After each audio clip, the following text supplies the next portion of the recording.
సంవత్సరాల తరబడి ఎన్ని మందులు వాడినా మీ మోకాల నొప్పులు తగ్గట్లేదా? ప్రాణ పెయిన్ క్లినిక్ లో అత్యాధునిక చికిత్స.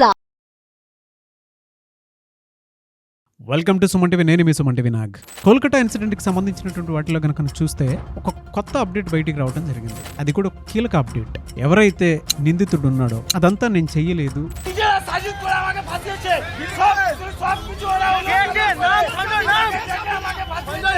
నా చేత కావాలని చేయిస్తున్నారు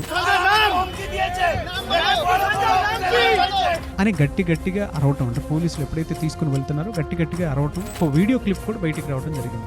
అతనే సంజయ్ రాయ్. ఏం జరిగింది, వాటికి సంబంధించినటువంటి అప్డేట్స్ ఏంటి అనేది ఈరోజు మనతో పాటు హైకోర్టు అడ్వకేట్ రవీంద్రనాథ్ గారు ఉన్నారు. ఇది వారి మాటలోనే తీసుకున్నాం. Hello sir. హాయ్ అండి నాగరాజ్ గారు. సార్, గత కొద్ది రోజులుగా నేను కోల్కతా ఇన్సిడెంట్కి సంబంధించినటువంటి కొన్ని కీలక విషయాలు రోజు అప్డేట్ రూపంలో మాట్లాడుకోవడం జరిగింది. అయితే ఒక బ్రేకింగ్ న్యూస్ లాగా ఒక విషయం బయటికి రావడం జరిగింది. ఇదంతా కావాలని చేయించారు అనేటువంటి విషయాన్ని చెప్పడం జరిగింది. ఆ అప్డేట్ ఏంటి సార్ అసలు? సంజయ్ రాయ్ ఇప్పటి వరకు మనం కూడా ఈ Kolkata RG Kar medical college case సంబంధించి, ముఖ్యంగా ఆర్జీకర్ మెడికల్ కాలేజీలో అత్యాచారానికి సంబంధించి కీలకమైన ప్రధాన నిందితుడిగా మనం చెప్తున్నటువంటి సంజయ్ రాయ్ని ఈరోజు సిల్డా సెషన్స్ కోర్టులో ఆయన్ని ప్రవేశపెట్టడం జరిగింది. మనం గతం నుంచి అనుకుంటున్నాం.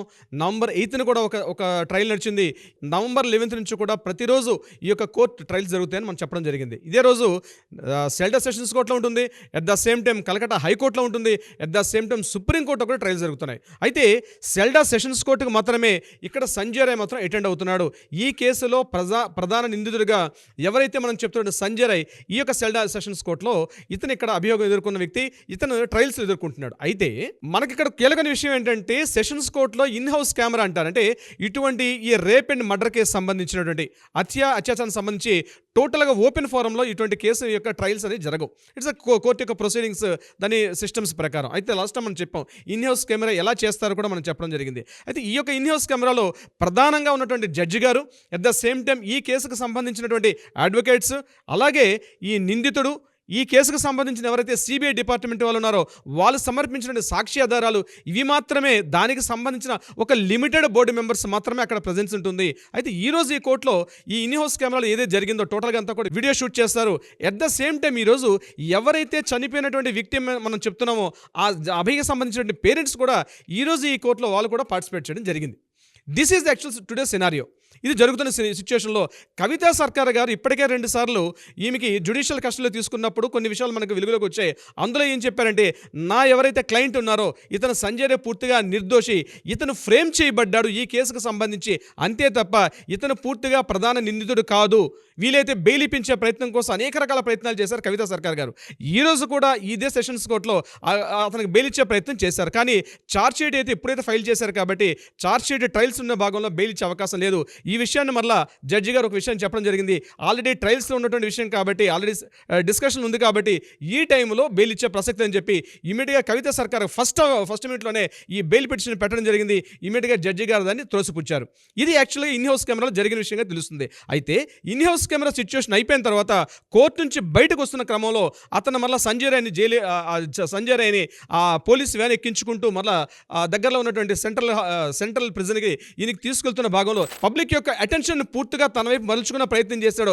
ఆ చిన్న కొద్ది సెకండ్స్లో, కొన్ని మినిట్స్ అని కూడా చెప్పలేం, కొన్ని ఫ్రాక్షన్ ఆఫ్ సెకండ్స్లో ఆయన్ని వ్యాన్లో ఎక్కించుకుంటూ లోపలికి వెళ్తున్న భాగంలో ఆ యొక్క వ్యాన్ అవుట్ సైడ్ నుంచి ఆయన 3 కీలకమైన వ్యాఖ్యలు చేయడం జరిగింది. అందులో ఆయన చెప్పిన వ్యాఖ్యల్ని 3 పార్ట్లుగా మనం డివైడ్ చేసుకోవచ్చు. ఫస్ట్ వ్యాఖ్య ఏంటంటే, నేను ఈ కేసులో నిర్దోషిని, నన్ను కేవలం ఫ్రేమ్ చేయించడం జరిగింది అని గట్టిగా అరుస్తూ మాట్లాడు. సో ఫస్ట్ సెంటెన్స్ ఆయన మొత్తం మాట్లాడిన మాటలు 3 భాగాలకు చెప్తాం. అందులో ఫస్ట్ ఏం చెప్పాడు, నేను ఇందులో నిర్దోషిని, నన్ను ఫ్రేమ్ చేయించబడ్డాను, నేను ఫ్రేమ్ చేయబడ్డాను ఈ కేసుకు సంబంధించి అని చెప్పడం జరిగింది. నెంబర్ 2 పాయింట్, ఎవరైతే సిపి ఉన్నారో వినీత్ గోయల్, ఇప్పుడు ఈ కేసు ఆగస్టు 9న ఎప్పుడే జరిగిందో ఆ టైంకి కలకటా కమిషనర్ పోలీసుగా పనిచేస్తున్నటువంటి వినీత్ గోయల్ నా మీద పూర్తిగా ఈ కేసు నన్ను ఫ్రేమ్లో ఇరికించాడు, ఆ వ్యక్తి నన్ను పూర్తిగా ప్రోత్సహించారు, ఈ కేసును మొత్తం కూడా ఆయన మొత్తం కూడా ఒక ప్లాన్ ఆఫ్ సిచ్యువేషన్గా నన్ను అందులో ఇరికించాడు వినీత్ గోయల్ అని చెప్పడం కూడా జరిగింది. That is the point number 2. Point number 3, at the same time not only Vineet Goyal ఎక్కడే కాదు, అక్కడ ఉన్నటువంటి డీసీ అంటే డిప్యూటీ కమిషనర్ కూడా ఈ కేసుకు సంబంధించి నా మీద పూర్తిగా అభియోగాలు చేసి నన్ను మాత్రమే పూర్తిగా ఇరికించడం జరిగింది. అంటే వినీత్ గోయల్ పేరు చెప్పడం జరిగింది. సెకండ్ పాయింట్, డీసీ పేరు కూడా చెప్పడం జరిగింది. 3వది, నేను ఒక సివిక్ వాలంటీర్ని, దిస్ ఇస్ వెరీ ఇంపార్టెంట్ అండి. థర్డ్ పాయింట్, నేను సివిక్ వాలంటీర్ని. ఈ సివిక్ వాలంటీర్ వ్యవస్థ మీద కూడా పూర్తిగా ఈ పోలీసుల యొక్క ఇన్ఫ్లుయెన్స్ ఉంది, వీళ్ళందరూ బీ కేర్ఫుల్గా ఉండండి, ఈ అక్కడ ఉన్నటువంటి ఒక సివిక్ వాలంటీర్ని చూపిస్తూ కూడా సంజయ్ రాయ్ మాట్లాడడం కూడా జరిగింది. సో ఆయన మాట్లాడిన కొన్ని సెకండ్స్లోనే 3 విషయాలు చెప్పారు. ఒకటి, నేను ఫ్రేమ్ చేయబడ్డాను అని చెప్పడం జరిగింది. నెంబర్ 2 పాయింట్, వినీత్ గోయల్ యొక్క పేరు తీసుకోవడం జరిగింది. మూడోది, సివిక్ వాలంటీర్ గురించి కూడా చెప్పడం జరిగింది. ఈ కేసుకు సంబంధించి సందీప్ ఘోష్ కూడా ఒక కీలకమైనటువంటి ప్రధాన నిందితుడిగా మనం ప్రధాన నిందితుడు అని వాడుతున్నాడు నాగరాజు గారు. అతను కూడా ఒక కీలకమైన నిందితుడు. కానీ అన్ఫార్చునేట్, ఈ వ్యవస్థలో కేవలం సంజయ్ రాయ్ని మాత్రమే చూపిస్తున్నారు. సందీప్ ఘోష్ సైడ్ చేయబడ్డాడు, at the same time Abhijit Mandal side చేయబడ్డాడు తప్ప సంజయ్ రాయ్ మీద టోటల్ ఫోకస్ అంతా చేయడం జరిగింది. నార్త్ బెంగాల్ లాబీ అని ఏదైతే మనం చెప్పుకున్నామో, నార్త్ బెంగాల్ లాబీ టోటల్గా కూడా ఎవరైతే డి అని మనం చెప్పుకున్నామో, ఆ డి అనే వ్యక్తి మీద చాలా ఎపిసోడ్ చేస్తాం. ఇప్పుడు ఆ టైం కూడా వచ్చింది. బహుశా మన 1-2 ఎపిసోడ్స్లో ఆ డి పర్సన్ ఎవరు కూడా మనం రివీల్ చేద్దాం నాగరాజు గారు. ఇది టోటల్ అంత వ్యవస్థ కూడా వెస్ట్ బెంగాల్లో డి అనే వ్యక్తి టోటల్గా దీన్ని కంట్రోల్ చేశారు.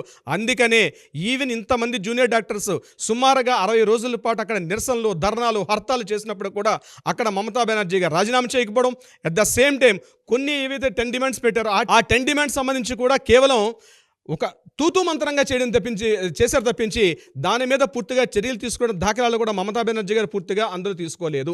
అయితే ఈరోజు సంజయ్ రాయ్ కోర్టు నుంచి బయటకు వస్తూ చెప్పినటువంటి వ్యాఖ్యలు నిజంగా మీడియా మిత్రులందరూ కూడా దాన్ని కాస్త ఇన్వెస్టిగేషన్ జర్నలిజం పాయింట్ ఆఫ్ వ్యూలో కానీ అనలైజ్ చేయగలిగితే మాత్రం డెఫినెట్గా సంజయ్ రాయ్ అనే వ్యక్తి, నేను మొదటి నుంచి చెప్తున్నాను, సంజయ్ రాయ్ అనే వ్యక్తి కేవలం ఫ్రేమ్ చేయబడ్డాడు. టోటల్ అటెన్షన్ అంతటిని కూడా సంజయ్ రాయ్ మీద చూపించారు.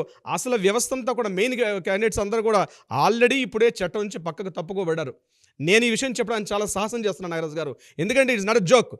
టోటల్ ఎంటైర్ ఆ సేతు హిమాచలం భారతదేశం మొత్తం కూడా ఎంటైర్ కలకటా ఇష్యూ మీద మొత్తం చూస్తారు. సుమారుగా 90 రోజులు పాటు, ఆగస్టు 9 జరిగింది, ఈరోజు నవంబర్ 11 అంటే సుమారుగా 92 డేస్ అయింది. ఈ రోజుకి 92 రోజుల పాటు ప్రతి ఒక్కరు కూడా వెయిట్ చేశారు, నిందితుడికి ఇప్పటికైనా శిక్ష జరుగుతుందేమని చెప్పి.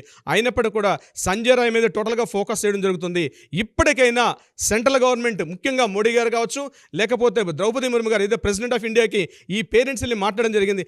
ఇప్పటికైనా ఒక కమిటీ వేసి, ఇది జ్యుడిషియరీ చేస్తున్నారు, 100% జ్యుడిషియరీ తన సిస్టమ్ చేస్తుంది, చట్టానికి ఎవరు అతీతులు కారు. అయినప్పటికీ కూడా ఈ వ్యవస్థ పూర్తిగా ఏదైతే వెస్ట్ బెంగాల్ మీద జరుగుతున్న వ్యవస్థ ఏదైతే ఉందో, ఇక్కడ ఒక కంప్లీట్గా కమిటీ వేసి, ఒక కమిషన్ వేసి, ఈ ప్రత్యేక దర్యాప్తు బృందం సిబిఐ మీద ఎవరికి కూడా సరైనటువంటి అవగాహన లేదు. ముఖ్యంగా అవగాహన అంటే ఈ వర్డ్ ఎందుకు వాడుతున్నానంటే, అవగాహన విషయం అంటే ఈ కేసు మీద దర్యాప్తు చేస్తున్నటువంటి ఈ స్వతంత్ర దర్యాప్తు సంస్థ సిబిఐ మీద ఇప్పటికీ కూడా ఎవరికి కూడా నమ్మకం అన్నది జూనియర్ డాక్టర్స్ ఎప్పుడూ తీసేశారు.